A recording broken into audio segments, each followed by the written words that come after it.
सहकर्मियों को। इंग्लिश में कहते हैं we live in 21st century. बहुत एडवांस हो गए हैं हम आजकल। मून पे, मार्स पे, यहाँ तक कि जुपिटर के चांद पे भी रॉकेट, सैटेलाइट और स्पेसशिप भेज सकते हैं। 20 साल पहले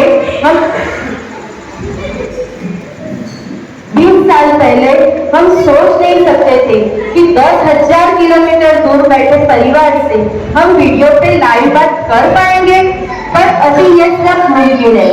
साइंस यहाँ तक आगे बढ़ गया है कि सुअर की लीवर और किडनी इंसानों में ट्रांसप्लांट करने का रिसर्च चल रहा है, वगैरह वगैरह। ऐसी सारी साइंस की प्रगति तो आपको पता ही है। अब एडवांसमेंट के साथ हमारी सोच भी बदलेगी, मतलब हमारे जो सोशल और रिलीजियस रूट है उनमें भी परिवर्तन आएंगे। आजकल के बच्चों को सब खुद ही आ जाता है, अपने तर्क भी खुद लगाते हैं और सही गलत सब खुद पता कर लेते हैं। 21st सेंचुरी की अनोखी तकलीफें हैं और अनोखे पाप है।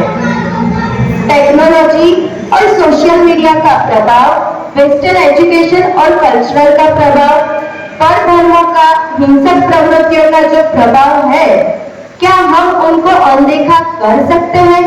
बात तो सोचने वाली है। और ऐसे ही हमारे आज के नाटिका के मुख्य पात्र हैं पंडित मंगलदास जी। वो भी मॉडर्न प्रभावों से परे नहीं है, तो चलिए उनका परिचय करवाते हैं। पंडित मंगलदास जी मंदिर और समाज से बहुत जुड़े हुए हैं। वह नियमित स्वाध्याय और मंदिर में प्रवचन किया करते हैं। न्याय युक्ति से धर्म का महत्व बतलाने हेतु बालकों, युवाओं, बुजुर्ग एवं महिलाओं से कई बातचीत करते हैं। वो अनजान लोगों से भी सहजता से बात कर लेते हैं। उनकी सहज बातें श्रोताओं को प्रवचन या ज्ञान नहीं पर हित की बात लगती है। उनका उद्देश्य मात्र किताबी ज्ञान देना नहीं है, अपितु उनका उद्देश्य व्यक्ति को किसी प्रकार से धर्म मार्ग में लगाना है। वह स्वयं भी अपने समाज की मॉडल तकलीफों के प्रभाव के बारे में कई बार सोचते। हमारी टीम ने 5 छोटी छोटी प्रस्तुतियां तैयार की है। हर रोज एक एक प्रस्तुति आएगी। प्रस्तुति ज्यादा लंबी नहीं है, 5-10 मिनट का नाटक है हमारा। सिंपल लैंग्वेज है और डेली लाइफ में होने वाली बात है। हम रोज अलग अलग प्रस्तुति रजू करेंगे। हमारे प्रस्तुति के नाम है असली विरासत, पाप को समझते हो, परिग्रह से थोड़ी छुट्टी, अंत समय के नियम और घर घर पाठशाला, हर घर पाठशाला। तो आज की प्रस्तुति है पाप को समझते हो। इस प्रस्तुति के पात्र के नाम है Anvesha as a Pandit Mangaldas ji, Samay as a Naman, Suryansh as a Aarjav और ध्रुवीश एज ए अनय। और हमारे आज के नाटक के डायरेक्टर है मुक्तन आंटी। तो अभी शुरू करते हैं नाटक पाप को समझते हो।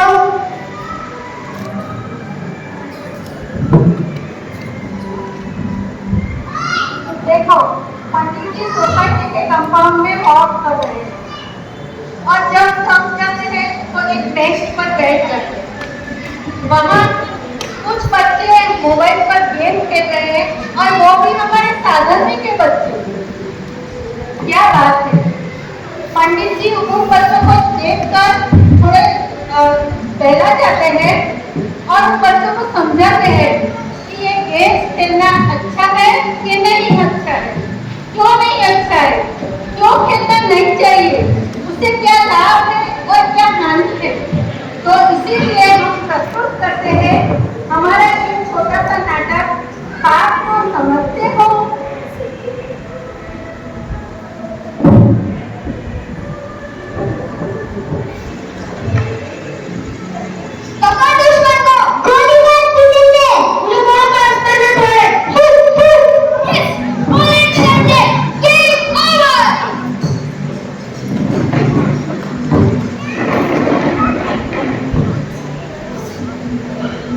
जय वीरेंद्र पंडित जी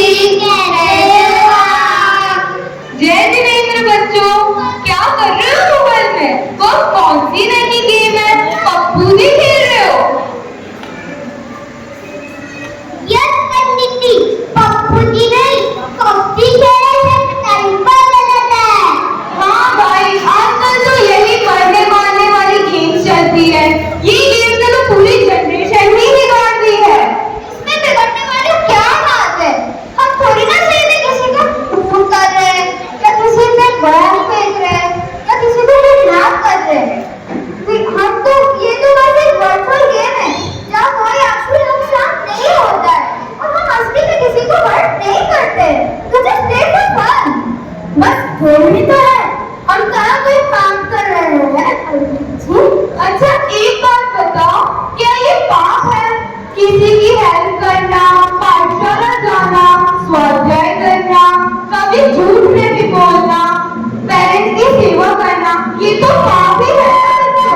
नहीं पंडित जी, ये सब पाप नहीं है, ये तो बस अच्छा और कर्म का ही काम है।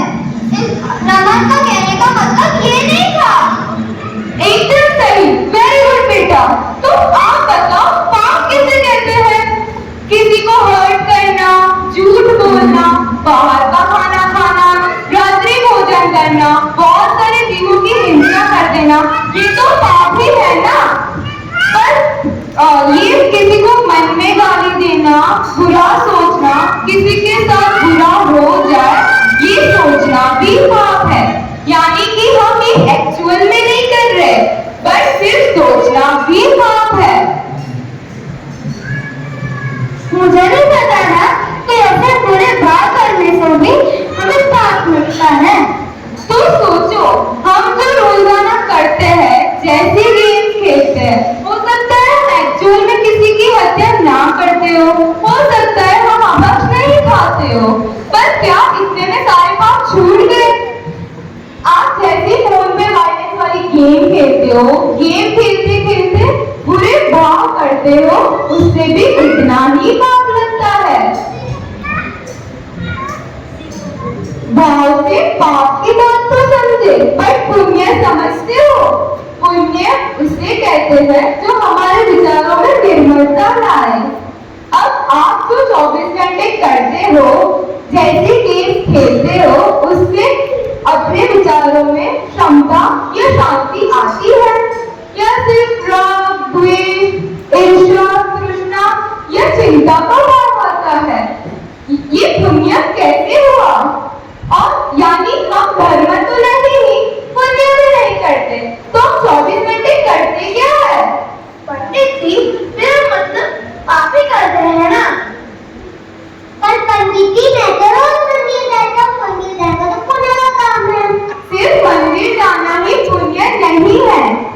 वितरागी के पास वितरागता के लक्ष्य से आकर दर्शन करना, पूजन करना, उनकी वाणी का चिंतन करना, उनके बताए मार्ग पर चलना, अहिंसामय धर्म का तन मन धन से पालन करना, ये समझने के लिए मंदिर आना चाहिए और स्वाध्याय करना चाहिए। पंडित जी, ये सब तो कॉलेज में करने की चीजें हैं, अभी तो किड्स खेलने की एज है। हमें क्या अभी से ही मंदिर जाने को कह रहे हो? नहीं बेटा नमन, जब वॉक नहीं कर पाओगे, सुन नहीं पाओगे, देख नहीं सकोगे, या कुछ याद नहीं रहेगा, ऐसे ओल्ड एज में स्वाध्याय कर पाओगे? ऐसे ओल्ड एज में दिमाग से कुछ याद रहेगा? और जब याद ही नहीं रहेगा तो फॉलो कैसे करोगे? यानी अब ये मत सोचो कि वी हैव लॉन्ग लाइफ, या पहले मौज मस्ती कर लेते हैं, बाद में धर्म कर लेंगे। इसलिए मैं कहता हूँ कि आपको एंजॉय करना है करो, बट थोड़ा सोच के करो और साथ में पाठशाला और स्वाध्याय भी करो। अपने फाइनेंस वाली गेम बिल्कुल खेलना बंद कर दूंगा। पंडित जी, हम तो रोज मंदिर जाते ही थे, पर अब हम रेगुलरली पाठशाला भी करेंगे, और ऐसा करने से हम ज्यादा से ज्यादा पापों से भी बचेंगे।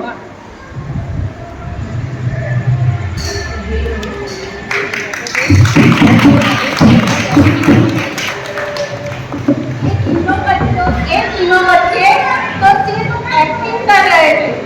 They are very intelligent and regularly पाठशाला अटेंड करते हैं। तीनों बच्चों को तो ऑलरेडी पता है कि किसी को मारने से, किसी का दूध दुखाने से तो द्रव्य हिंसा होती है, और इसके लिए मन में जो सोचते हैं और इससे भाव करते हैं, इससे भाव हिंसा होती है। तो फिर वो तो कहते हैं ऐसे